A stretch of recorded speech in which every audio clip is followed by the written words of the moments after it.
equity ownership of the airport after 30 years? That is the straight answer. Thank you. Okay. We were waiting for Senator Omutatah. Yeah, you'll be the next one.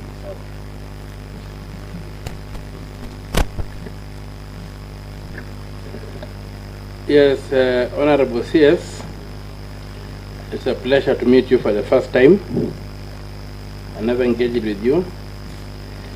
And I would like to thank you for honoring the summons of the committee.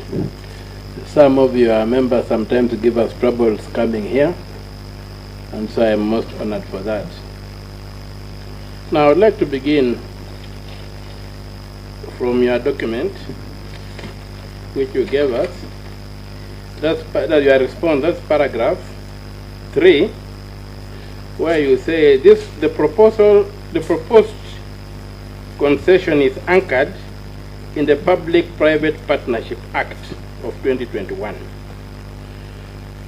That statement locates these proceedings in that act. And my question is, under that act, do you have the locus to answer any questions? Who is the Cabinet Secretary anticipated under Section 2 of that act? That's my first question.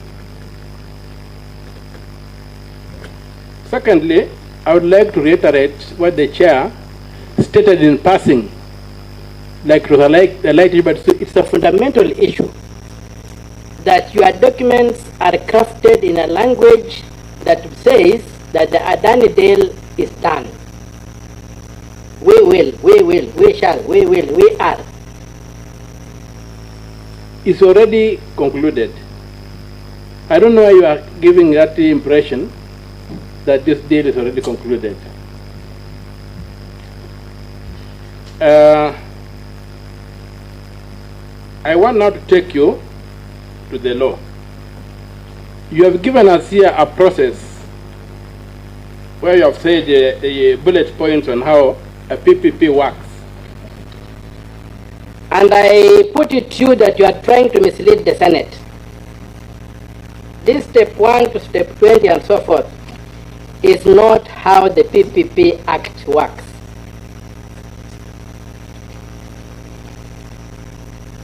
First of all, the PPP Act does not oust the Public Procurement and Asset Disposal Act, which provides for direct procurement, privately initiated proposals, restructuring,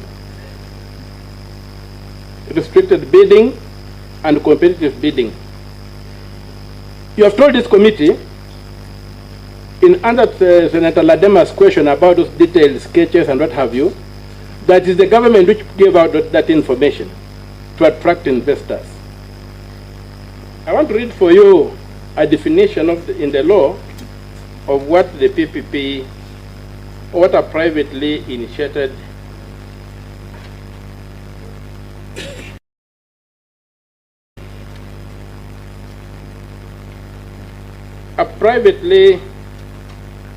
initiated proposal, that's under Section 2 of the Act, means a proposal that is originated by a private party without the involvement of a contracting authority and may include information that involves the complete evaluation of the proposal as if it were a bid.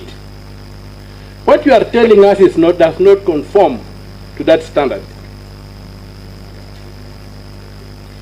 And I would refer the Minister to sections 40, 41, 43, and 44 of the PPP Act to underscore what I'm saying. And I would also want to refer the Minister to Part 7 of Section 68 of the PPA Act 2021 on the establishment of the project company that states, you have told us here that you are negotiating that the CEO of that company should be a Kenyan. under the law, when you get to that stage, what does the law say? On the execution of a project agreement, the project contracting authority and successful bidder shall establish a project company in accordance with the Companies Act. So if you are at that stage, it means this deal has been concluded according to the law. And you are trying to run circles around this committee, which is not acceptable.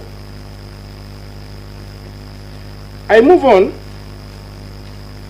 Jomo Kenyatta International Airport is a going concern.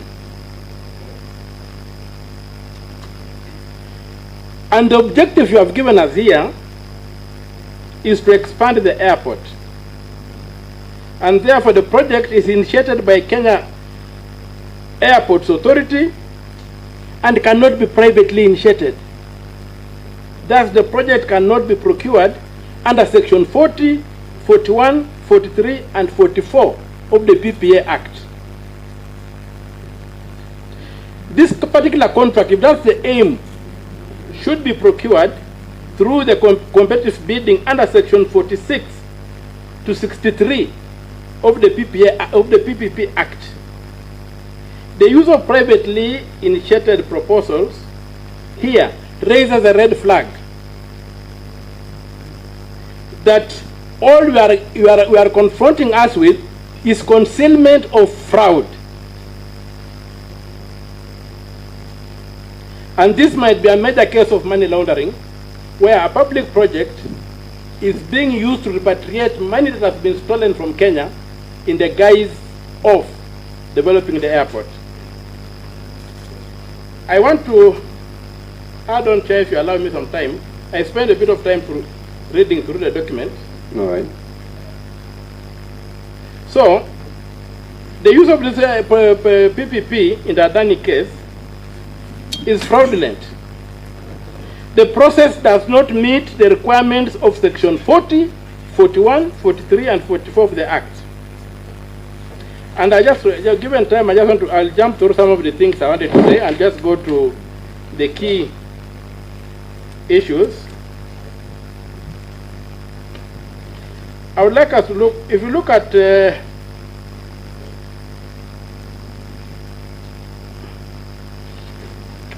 section 40,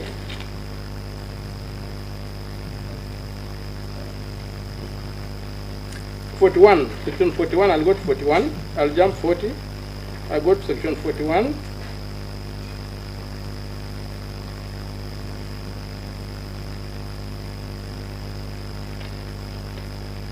Yes, 41A has an express requirement that you have not fulfilled. It requires that the directorate, in coordination with the contracting authority, shall before commencing an evaluation. Shall before commencing an evaluation. You are telling us an evaluation is underway. We are even doing due diligence. But the law says before commencing an evaluation of a privately initiated proposal, you shall conduct due diligence to confirm that the private party has not been debarred by any country or any international organization from participating in public-private partnerships or similar arrangement, is not corrupt, has not engaged in acts of corruption, and has not been sued or convicted on account of acts of corruption. It's a requirement of the law. Before you touch anything they propose, it is supposed to, under SEM 41, you have to demonstrate that the group is tax compliant in all jurisdictions where it has operated or operates. You go on and says, the entity has not, and its directors or officers have not been convicted of any criminal offense related to professional conduct within a period of 5 years preceding the submission of proposal, and have not otherwise been disqualified pursuant to administrative suspension or debarment proceedings. So, all these things, and I mean that I have tried to highlight out, but just to leave it up because of time, I would have expected you, before you began addressing this Honorable Committee of the Senate, to first of all justify why it is you a minister for transport, who is answering matters on PPP. The letter was addressed to Mr. Mudavadi. At that time, he was covering the entire cabinet. Who was the minister responsible who should be answering these questions? Is it you or the Minister for Finance? You are a stranger in these proceedings. The minister to answer these questions is the Minister for Finance, not you. You are not recognized in law. And so, secondly, I would have expected the answers to begin by showing that there was this due diligence carried out and the Adani was cleared before the government went further to begin looking at them. Secondly, there's a requirement in the law that you must prove that competitive bidding could not give us a bidder.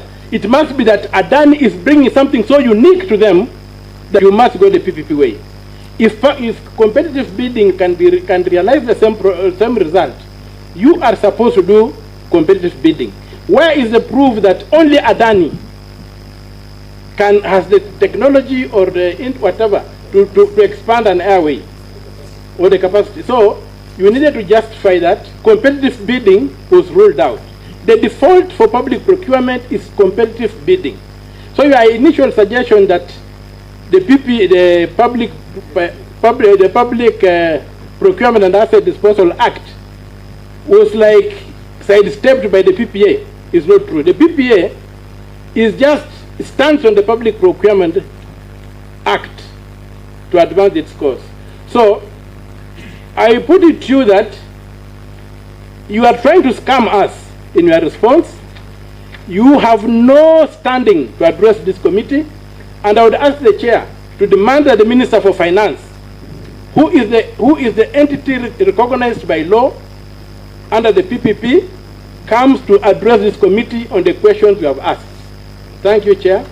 Thank you very much. Before I give the CS the opportunity to respond, it's good to note that the CS is properly before this committee.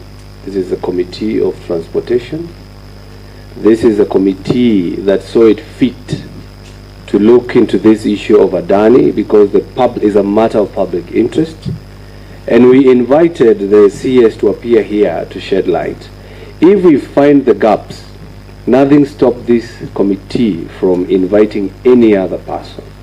And probably you have seen some gaps. So nothing stops this committee from inviting anyone. But if you remember very well, maybe you were not in when I was making my opening remarks. I asked the CS, he was supposed to be accompanied by the Director General, Public-Private Partnership, who is Mr. Christopher Kiregwa.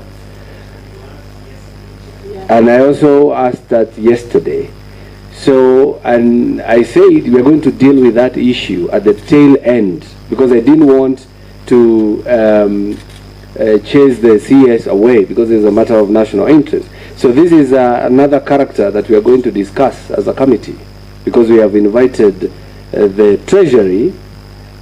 We had actually invited the PS for Treasury, but we are expecting the Director General of Public-Private Partnership, who is actually the one who is supposed to answer all these questions. But the CS saw it fit to come before us because he understands our role as a committee, and I should thank him for appearing here.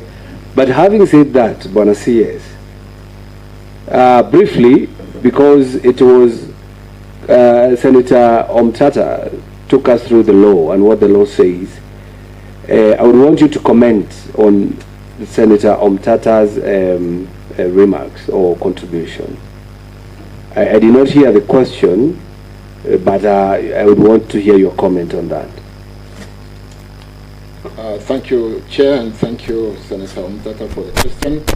As regarding the due diligence that ought to have been done before commencing the exercise, my written response does say an initial due diligence was done, Chair, so it was done. It is not true that it was not done. If you go to my first page of my document, I did say in paragraph number 3, starting with, currently we are processing through the stages outlined in the PPP framework. We are in the detailed due diligence phase while also negotiating the proposal submitted by Adani. An initial desktop due diligence was done by KAA and the PPP Directorate before commencing the evaluation. So it was